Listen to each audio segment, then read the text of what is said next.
Sorry mga kamas, tayo nga sa Bukay Bulacan, papakita ko sa inyo mga gandang manok dito. May nakita tayo napakagandang white Kelso.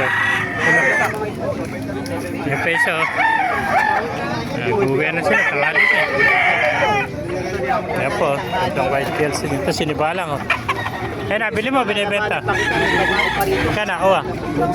Eh, 1.6 nakuha nyo, sinibalang. Ganda oh, isang taon na rin ano. Eh, 1.6, 10 months. 1.6 siya nakuha oh. Ito po, ganda ko ito, white Kelso. Yeah. Kakapatid ito, tatlo yung peso. Kaya 3,000 yung sa mga master. Ito. Ang ba, hene? Hinahin.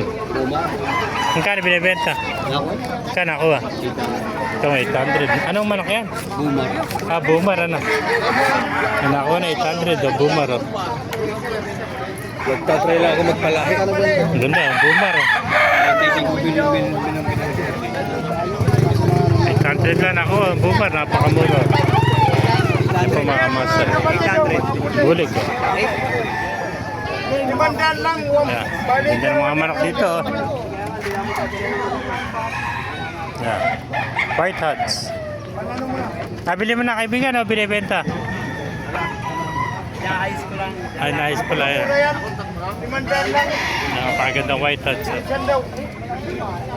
Ay, mga hene, gagandang hene nito. Ayun pa, may nakita pa tayo magandang hiraw. Oh. Sabi yung hiraw na, binibenta ba yan?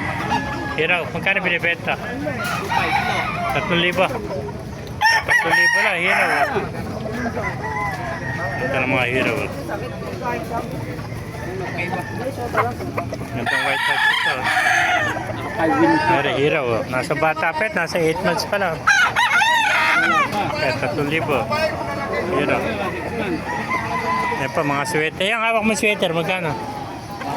Kwanto? Ano eh? Boston? Kwanto lang. Ilang buwan na yan? 6. 6 na po. Ano? Boston sweater. Kwanto lang. Papataba pa kaya yun? Ang kapatid ka ano? Yan kuya. Magkano inalis naman? Ganon din. Kwanto. Nabili mo? Nabili. Pero Boston sweater din. Nakakuha na. Ito mga kamaster, ganda mga Boston. 10 months pala ito. Pala na rin kasi lahat video para marami makapanlubuhay tayo lahat. God bless you. Ito Boston sweater.